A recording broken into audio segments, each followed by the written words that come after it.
योनि मिली हुई है तो उसमें भी सबसे ज्यादा कठिनता होती है सत्संग मिलने की। सत्संग का अर्थ है सही रास्ता, और सही रास्ता दिखाने वाले को कहते हैं सतगुरु। और जैसे हमारे सतगुरु थे, जैसे हमारे सतगुरु हैं और जैसे हमारे सतगुरु रहेंगे, ऐसे न कभी पहले हुए हैं और न कभी आगे होंगे। इस बात को आप सभी लोग जानते भी हैं, मानते भी हैं। इतने सरल व्यक्तित्व के धनी, इतने सरल, इतने सहज कि इतने सरलता से उन्होंने हम लोगों को जीवन के मार्ग समझाए हैं, बताए हैं। और आज इतने लोग यहाँ पर इतनी दूर दूर से आए हुए हैं। इन पर उनके कुछ गुण होंगे, कुछ उन्होंने इनके जीवन को रास्ता दिया होगा, कुछ कल्याण किया होगा, तभी तो इतने लोग इतने दूर से आते हैं। डर से तो कोई नहीं आता। और वो आज भी यहाँ पर समाधि में बैठे हुए हैं और समाधि में बैठ करके सब कुछ संचालन कर रहे हैं, इस संसार का संचालन कर रहे हैं। तो ये जो यज्ञ है, इस यज्ञ में आहुति देना किसी किसी के भाग्य में ही होता है। और ये मनुष्य जन्म में ही हो सकता है संभव। हम सबसे पवित्र जानवर गाय को मानते हैं, लेकिन गाय को हम यहाँ पर आहुति देने के लिए नहीं ला सकते, नहीं ला पाते हैं। गाय का हम दूध ले आएंगे, गोबर ले आएंगे, उसका पंचगव्य ले आएंगे, लेकिन हम गाय को यहाँ पर आहुति देने के लिए नहीं ला सकते। हर मनुष्य साक्षात यहाँ पर आकर के आहुतियां दे रहे हैं। ऐसा होता है कि जब शरीर छूट जाता है, जैसे शरीर एक मिट्टी का घड़ा है, कुमार ने इस बार उसको घड़ा बना दिया, और वो घड़ा अगर फूट गया है, अगर फूट गया तो दोबारा फिर उसी मिट्टी से वो क्या पता कटोरा बना दे, क्या पता गिलास बना दे। तो इसी तरह से अगर मनुष्य जूनी, अगर हमारी मनुष्य योनि अगर छूट गई, तो हो सकता है कि हम वो बैल बना दे, हमें वो गाय बना दे, हमें वो पशु बना दे। जिस तरह के हमारे कर्म होंगे, जिस तरह से हमने अपने लिए कमाया होगा, उस तरह का आकार दे देगा, और हमको मनुष्य योनि दोबारा मिलना बड़ा मुश्किल रहेगा। इसलिए ये 84 लाख योनि में सबसे श्रेष्ठ योनि एक बार मिली हुई है। अब न बनी तो फिर न बनेगी। हरिओम शरण जी का एक भजन है, सुनिए उसमें कि अब न बनी तो फिर न बनेगी, अब इस समय नहीं बनी तो फिर कभी नहीं बनेगी।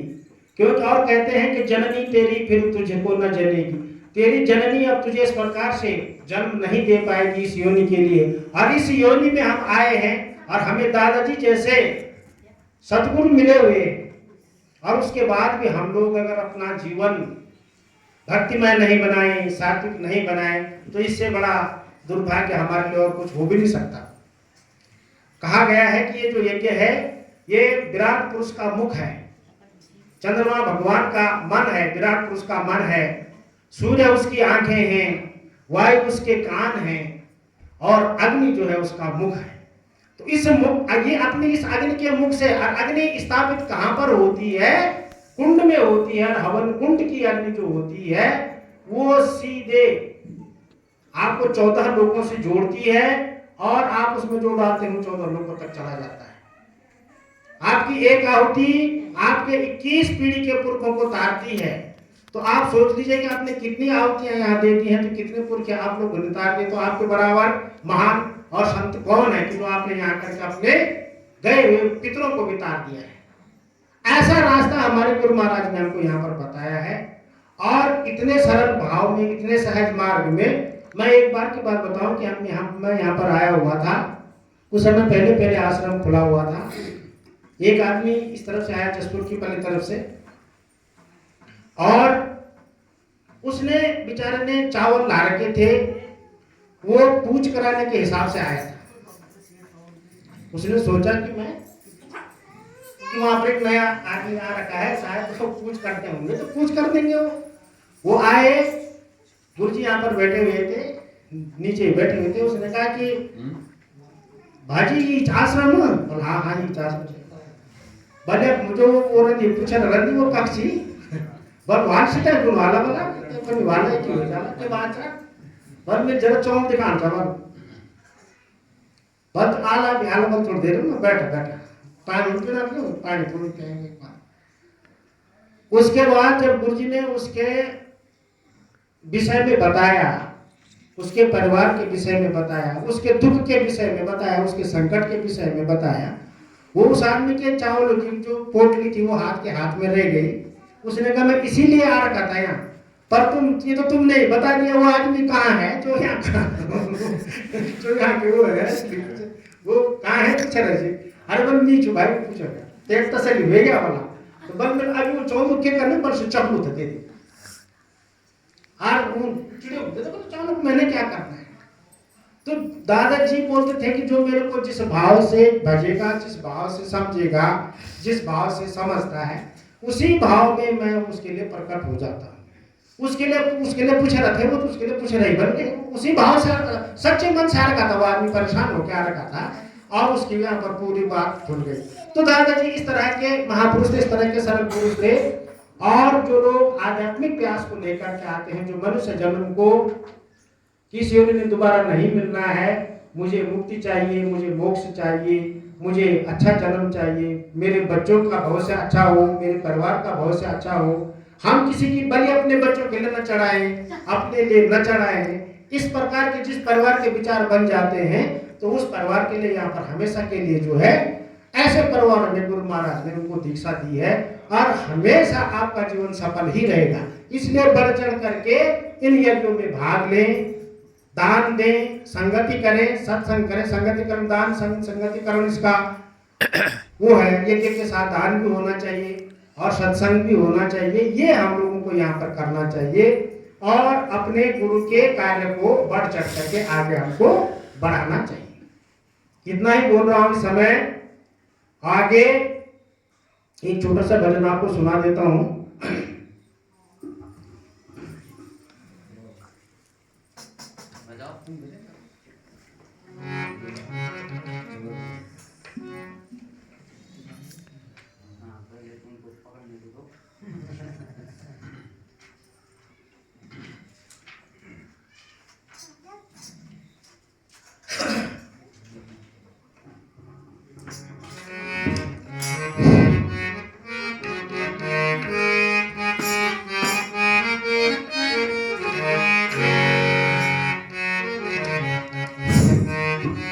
जब से वो गए हमारे सामने से स्थूल शरीर से, तब से मन बहुत भारी रहता है। लेकिन जब यहाँ पर आते हैं वो हमें प्रत्यक्ष दिखाई देते हैं, अपने सूक्ष्म शरीर से यहीं पर विद्यमान है। तो प्रेम आदमी के से कुछ नहीं बोलने देता। फिर भी हमारे दादाजी कैसे थे, ओ दादाजी सबसे महाना, दादाजी सबसे महाना, मेरा दादा मैं तेरे दीवाना। ओ दादाजी सबसे महाना, मेरा दादा मैं तेरे दीवाना। ओ दादाजी सबसे महाना, मेरा दादा मैं तेरा दीवाना।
चांद तारों प्रकाश तेरो, चांद तारों प्रकाश तेरो, ऊंचाई वालों वास तेरो, इचलूं वास तेरो,